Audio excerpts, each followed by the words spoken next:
I've entitled this lesson, What is Really Out There? And do we actually know what's out there? Is this whole life experience based on perceptions alone? When we look out into our environment, well, it all seems very, very real. I'm collecting all of this information through my five senses.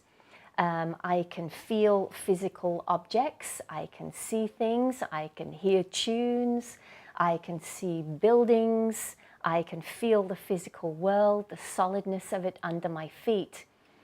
And yet there are so many physicists telling us that this is essentially a virtual reality, that there is no such thing as physical matter, let alone all of the things we're experiencing in our life experiences.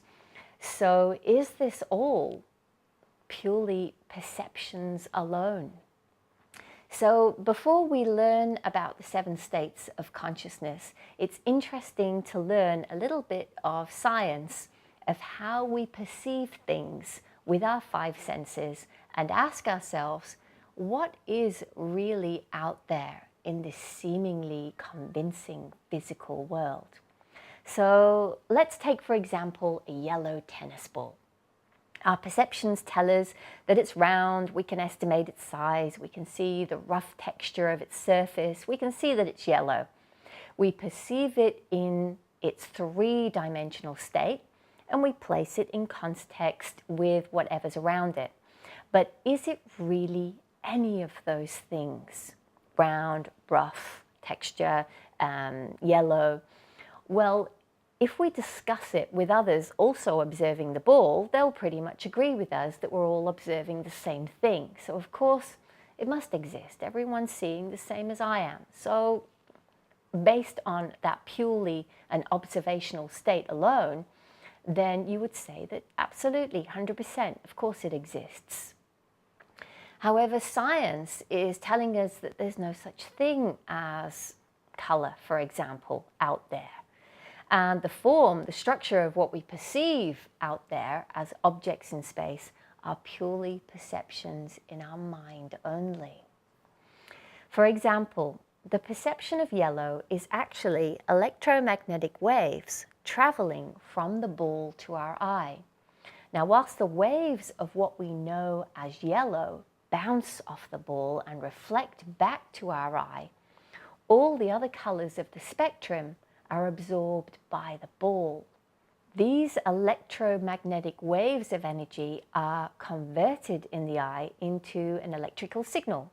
And this electrical signal travels from the eye along nerve cells to the visual cortex in the brain, and you experience, you perceive what we know as the color yellow. But where is this yellow? It's not in your brain. If we look inside the brain, no one's going to find any yellow. The electrical signal that travels along the nerve cell is mostly the movement of sodium potassium. No yellow in there. The electromagnetic waves that travel to your eye from the ball, well, they're not yellow either.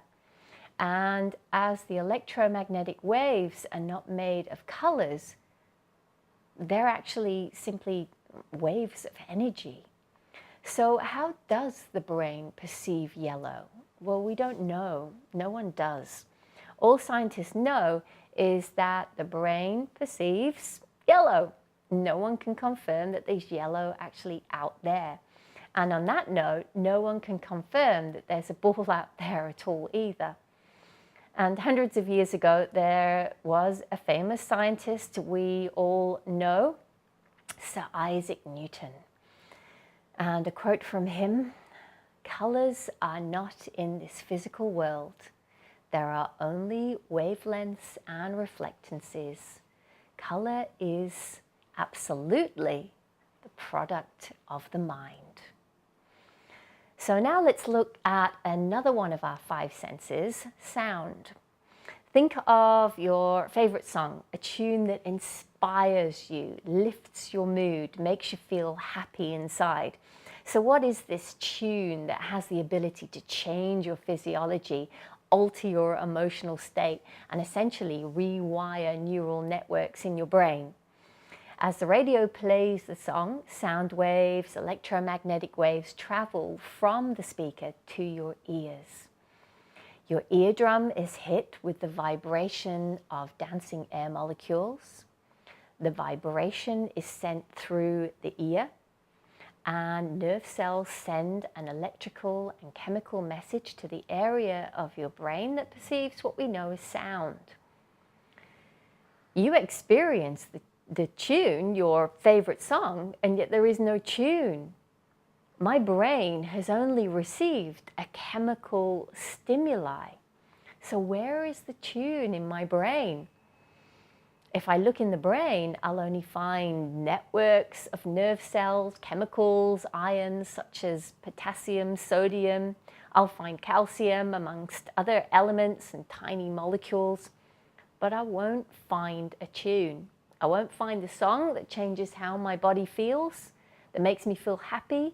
The tune that changes my whole state of being just isn't in there. So there is no tune out there. There's no sound out there. The tune exists only in our perception, our mind, and yet no one can find it. Neuroscientists can certainly pinpoint the area of activity in your brain, but there's no tune essentially that can be found. So if a tune is played and there's no one to hear it, to interpret it as a tune, there can be no sound. The musical instrument or speaker will cause molecules of air to vibrate, but without the physiology of ears and nerve cells and a brain to interpret the vibrating air molecules, there's no sound. So sound is purely perception alone. Sound only exists in the brain of those animals and humans that can actually interpret it. A little further down the rabbit hole, let's look at when you last viewed the most magnificent sunset. We view the colors, the vastness, the beauty of the stunning display. The image spanning thousands of square kilometers enters our eyes in the form of electromagnetic waves. And these waves of energy stimulate nerve cells in the back of your eye to send chemical signals to the brain. Chemicals being sent to the brain include the movement of sodium, potassium, and calcium. Where's the sunset you claim to see? In your brain? I'm not sure if a sunset will actually fit into such a small space. So where are these magnificent colors? Where is the expanse of thousands of kilometers of ocean in your brain that you're looking at? Chemicals that are sent to the brain from the eye, they have no color, they have no space orientation. There is no color, there's no sunset, there's no ocean.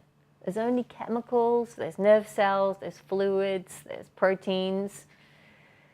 So this slide shows how we perceive an object. In this example, it's a tree. Electromagnetic waves travel into the eye. The lens in the eye flips the image upside down. The optic nerve transmits an electrical signal to the back of the brain, and the image of a tree is perceived in the optical center at the back of the brain. But if we look in the brain, where's the tree? Can't be found. So what's out there? Well, we don't know. There's a whole lot of stimuli that we are perceiving as this physical reality. But what is really out there, we don't actually know. It's rather like we live in a virtual reality where anything is possible. And that's where the 7 states of consciousness begin. In the words of Dr. Deepak Chopra, scientist and spiritual master, when you look at atoms, they are made of particles, and particles are made of waves of possibility. So what's the universe made of? Nothing. Consciousness doesn't have form, and yet we experience this form. And in the 16th century, Copernicus an astronomer and mathematician, put forward a theory that the Earth spins and travels around the sun.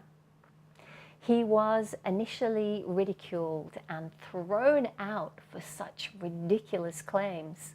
Later, he became one of the most highly respected revolutionary scientists of all times.